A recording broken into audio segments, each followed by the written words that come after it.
So I thought I killed this kid. I come around the corner and this kid just pulls right out in front of me. I watched his head hit the glass and I was like, that's nice. Now I killed somebody.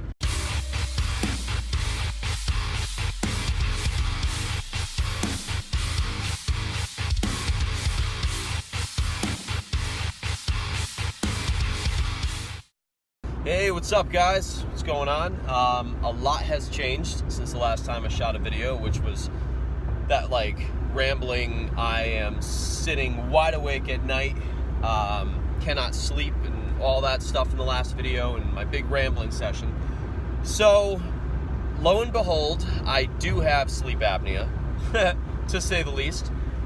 The results came back from the test that I took that night, and in an 8-hour period of time, I slept 188 minutes. That's it. 188 minutes, and that wasn't straight. And I I stopped breathing 35 times. So, that basically means I never make it to REM. I barely make it to REM sleep, which is the healing type sleep that takes place. Which, yes, do you have sleep apnea, Josh? Yeah, I do. So, everything I've done in my life, probably for the last 15, 20 years, has been on sleep deprivation, being sleep deprived. So I'm actually pretty damn excited. I go back tonight to take the test with a CPAP machine, that really sexy Tom Cruise Top Gun machine. So that has gone on, which is a really bright light at the tunnel. So I'm really stoked about that, and I'm hoping that that's gonna alleviate 90% at least of what I've been dealing with health-wise for the last few years. So that's actually not the point of this video. That's just an update for you. The point of this video is not blowing your taw. All right, so I've talked about sometimes about how your taw, like taw in the game of marbles, the marble that you roll towards the other marbles, you don't want to spend that being your money or whatever you've got saved up. So more and more recently, I've had somewhat of an itch to start spending some money because I'm financially doing pretty much the best that I've done in a long time. And I've had two pretty big windfalls of money recently, which is really, really cool. I had a nice surprise for my tax return, which I went to a very specific type of CPA, basically like a forensics type accountant, and they were able to get me back for my tax return about $41,115. So basically what some people make in a year. And all things considered, that itch has been growing to want to have something nice, to want to take a vacation, to want to do all this stuff. But not yet. Not yet.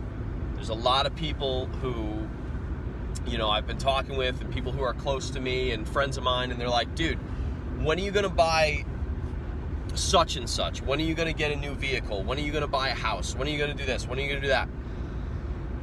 And it's just they don't realize that is not my goal. My goal is not to make this amount of money and spend this amount of money. There's no shortage of that out there. There's people who are making 500 grand, but they've got less than the person who's making 20,000 a year. When you get these windfalls of cash, for a tax return or an inheritance, and you blow that money, you're blowing your future. That's what I look at it like, because it's, you're not just spending that money. If I were to take that 40 grand, that doesn't mean that I lose that $40,000. That means that I lose that 40,000 plus all the money that 40,000 could have made me. So the reason I'm shooting this video about it is I had another little windfall today. So last year I got hit twice in a car accident. A kid pulled out on a cell phone, didn't realize that he was in the road, and I crashed into him because I was in the road. And it was winter, and I slid into him. So I thought I killed this kid. I come around the corner, and this kid just pulls right out in front of me. I watched his head hit the glass, and I was like, that's nice. Now I killed somebody. So I got out of the car, and I go to check on the kid. He's all right, you know, he's all shook up and all banged up and stuff. And I get back in the truck, and I called up an officer. While on the phone with an officer, I look in the rearview mirror, and I watch somebody crash into the back of me. Because of that is why I go and see a chiropractor like 3 times a week, and I'm trying to get, you know, getting that healed too. But I just found out today that the settlement has not only covered all of my expenses for the health and the chiropractic and the MRIs and the doctors and all this shit that I haven't even talked about on this channel, but I'm also going to be getting a little over $9,000.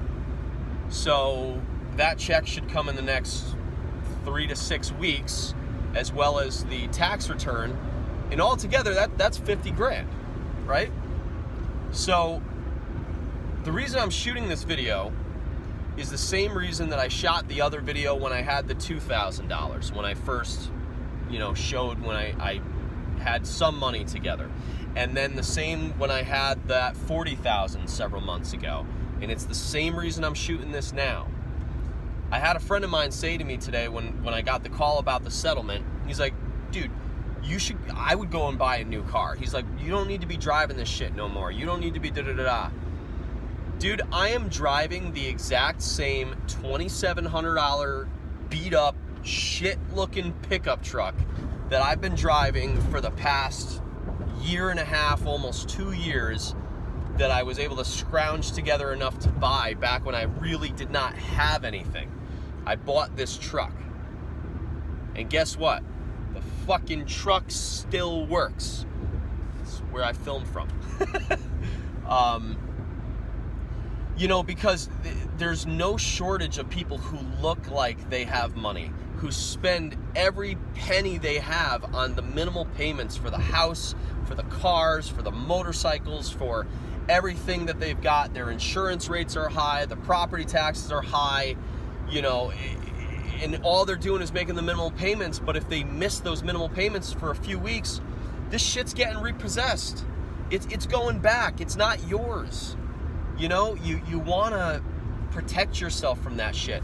I would rather have a large nest egg as I'm getting my health back together to know that if something happens, I don't have to go to work for a while. That's a good feeling, right? It's good to know that if I get sick, if I crash, if I have a problem, I am all right. And it's good to know that I can put that money towards making me more money. And there's an interesting way of thinking that I've recently kind of stumbled across, and I've heard it before a few times, but it's an interesting way of looking at things, which is basically, let's say you want to buy something. So instead of buying that item, as in like a payments thing, right? Let's say you want to get a car, and the payment for the car is $400. Instead of buying that car for $400, in order to buy that car, you have to buy an asset, whether it's, you know, real estate or some dividends coming from a stock or whatever it is. And you have to buy an asset that is going to yield the payment of whatever it is that you're buying. So for example, if it's $400, well then you have to wait to buy that item, if it's going to take $400 from you, until you've saved up enough to buy, let's say, a 2-family house that is yielding you at least $400. And that's the only way you're allowed to buy that vehicle. And then now you're basically having that vehicle for free, right? Because your asset is paying for that. Then if you want to buy something else, I don't know, you want to get a cell phone that has a higher bill per month for whatever reason, and it's $150 for your bill or $200 for your bill. You can't buy that until you buy the asset that covers that. And basically, you have that mentality so that anything you buy is basically fully paid for by the assets of which you're ascertaining. So you know, I wanted to shoot this video because, again, I'm trying to kind of give you a little chronological order of how I am becoming successful personally and how I'm moving through life and the decisions that I'm making, and showing you these are the decisions I'm making. I am still driving the same shit truck with the same crack coming up here, the same needle that doesn't work that shows I'm in first gear, the same thing that's all torn up and dirt. I don't know if you can see you totally didn't see that. There's like a hole in the floor, right? And I don't know if you can see the back. It's all torn up. There's like a hole there's a bunch of holes in the bed of the truck. Dude, I look like I'm fucking broke, right? Like, I'm trying to show you guys this shit can be done, but you gotta make the decisions that nobody else is making. You know, stop buying all the shit that makes you look like you've got your shit together, that stops you from getting your shit together. It's dumb. Like, depending on your goals. I mean, if you want to look like the flyest thing out there and fucking turn heads wherever you go, that's fine. But you have to understand that you're putting yourself in this cage. You're trapping yourself so that you have to continue to work. You have to continue to stay stuck. You have to continue to produce, and your time is owned. You're not your own person. Like, you're keeping yourself in the rat race, right? You're keeping yourself with the golden handcuffs so that, yeah, your life looks great on the outside, but you're broke. Like, there's no shortage of people who are doing that, and you don't have to be one of them, you know? And I'm shooting these videos because it's like, every single person that I've talked to, except for the rare few who think like me, every single person I've talked to has been like, dude, that's a down payment on this, or you should buy this truck, or, you know, why are you still driving this piece of shit? And see, you got to understand, when you have this mentality and you're trying to, you know, do big things in your life, and you're trying to, you know, go places and do things that are out of the norm, you don't have a lot of support from people. You have a lot of naysayers. You've got a lot of people saying this can't be done. You've got a lot of people saying, oh, everybody's born into being, you know, successful or whatever, or all millionaires, their parents were millionaires. No, it's a fucking choice. It is your choice what you do with your money. It is your choice what you do with your time. You know, there's no reason for you to dedicate yourself to building somebody else's dream and then be told specifically how much you're worth per hour and be limited that way. There's no reason for that. Like, you don't have to stay there. You know, that may be where you're at. That doesn't mean that's where you have to stay, you know? And I'm showing you guys, it's not a bad thing to drive around and not have the nicest shit. It's not a bad thing to not have the nicest house. You don't have to keep up with the Joneses, because guess what? The Joneses aren't going anywhere, right? So, you know, I just want to shoot this video as a quick update to the whole health thing, as well as just letting you guys know what I'm doing, you know, financially to continue to do things. And trust me, I will have nice shit one day. I will have all that good stuff. But I don't need it to the point where it's like it financially straps me so that that's where I have to stay. And I have to stay working for other people. And I have to stay, you know, toiling my life away, you know? We talk about freedom, you know, this country and the country of the free and all this kind of stuff. We talk about all that, but you can't even see me anymore. But, you know, what ends up happening is that we talk about that, but how free are you if you have to wake up in the morning and go someplace where you don't want to go, act ways that you don't want to act, wear shit you don't want to wear? It's modern day slavery. But it's at a point where it's self-imposed. It is self-imposed, chosen modern day slavery. And I'm not saying all right, well, I almost just got into an accident on film because you pulled out in front of me. Thank you. I can see why the back of your car is all banged up. Anyways, it's modern day chosen slavery, and you don't have to stay there. So, you know, eat shit for a little while, guys. You know, invest your money, be smart with it. You know, still have fun. This person should not be on the road. I want to pop your tires. I really want to pop your tires. Be smart with your money and shit. You know, you get windfalls of cash. The last story I'll share with you, a buddy of mine got $92,000 from his grandmother who died.